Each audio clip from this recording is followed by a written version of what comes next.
லாசரு மரித்து போனான்.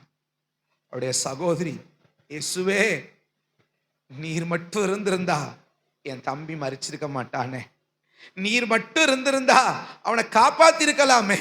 அழுறா. அவருடைய அழுகையை பார்த்து இயேசுவே என்ன செஞ்சாராம்? அப்ப எந்த அளவுக்கு அவ அழுதுருப்பா பாருங்க. இப்போ நமக்கு சாதாரணமா கண்ணீர் வராதுன்னு நினைச்சுக்கோங்க.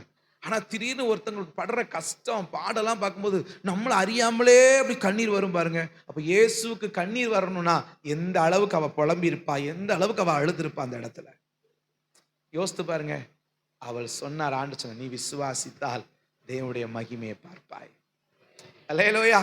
ஆண்டவரை பார்த்து சொல்ல, நீ விசுவாசி, நீ என் முன்னால கண்ணீர் அழுத, இந்த அழுகையை என்னாலே பார்க்க முடியல, வா போகலாம் அடக்கம் பண்ணின இடத்திற்கு.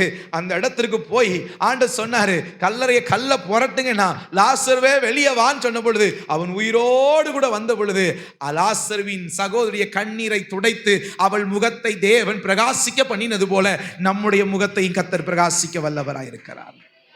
அல்லேலூயா, அல்லேலூயா. நம்ம வாழ்க்கையில் இருக்க கட்டுகள் உடைஞ்சாலே நம்முடைய முகம் பிரகாசமாக இருக்கும். ஆமென். அவர் அந்த அப்படித்தானே அந்த வசனம் சொல்லுது, கிறிஸ்து உங்களை பிரகாசிக்க பண்ணுவார் என்று சொல்லி இருக்கிறார்.